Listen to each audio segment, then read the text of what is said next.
बिस्मिल्लाहिर्रहमानिर्रहीम। अस्सलामु अलैकुम। कैसे हैं आप सब लोग? उम्मीद करती हूँ ठीक ठाक होंगे, खुशबाश होंगे, खैरियत से होंगे।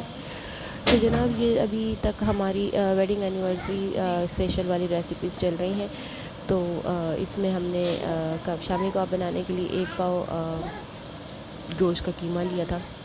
इसके अंदर मैं आपको गर्म मसाले डाल के दिखा रही हूँ। सबसे पहले मैंने धनिया डाला है, जीरा 1 से 2 चम्मच हम इसके अंदर धनिया डालेंगे। जीरा,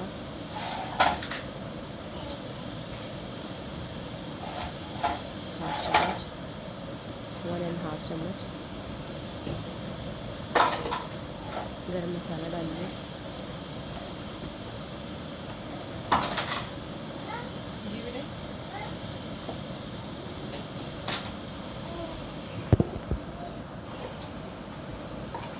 इसे हमने चूल्हे पे चढ़ा दिया। नमक हस्बे ज़रूरत डालिए और मैंने हाफ चम्मच डाला है।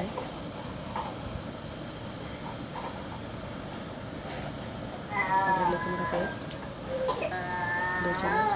बहुत अच्छा जायका आता है इससे, गोश्त की स्मेल को भी मारता है ये। लाल मिर्ची पिसी हुई डाल दी हमने थोड़ी सी।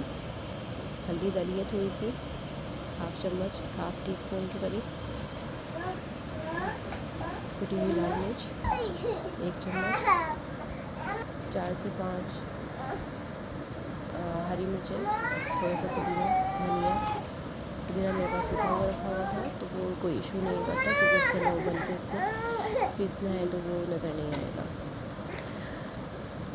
तमाम मसाला हमने चढ़ा दिया है। गोश्त अपने पानी में तक थोड़ा सा पकेगा, चढ़ा दिया है। हम इसके अंदर दाल धो के डालेंगे।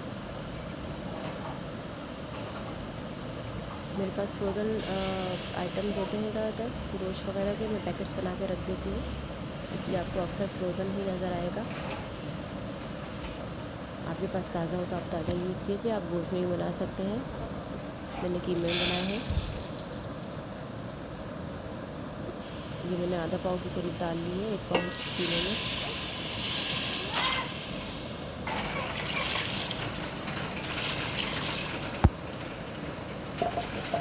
इसके अंदर हमने हल्के ज़रूरत पानी ऐड कर दिया है। कीमे को और चने की दाल को पकने के लिए अच्छा टाइम मिले। ज़्यादा भी पक जाए तो इशू नहीं है, बस पानी बिल्कुल ड्राई ना हो, हल्की सी उसके अंदर मॉइस्चर हो और बिल्कुल ही ज़्यादा एक्स्ट्रा पानी ना हो, थोड़ा सा सूखा भी हो। जब ये दरमियाना रहेगा तो उसका टेक्सचर अच्छा बनेगा, अदरवाइज़ या तो बिल्कुल पतले हो जाएंगे या बिल्कुल हार्ड हो जाएंगे। ये हमारा शामी कबाब का बैटर तैयार हो चुका है।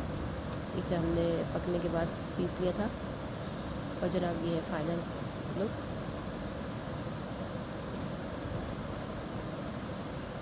ज़रूर ट्राई कीजिएगा और बताइएगा कि कैसी रेसिपी बनी। अपना ख्याल रखिएगा, दुआओं में याद रखिएगा।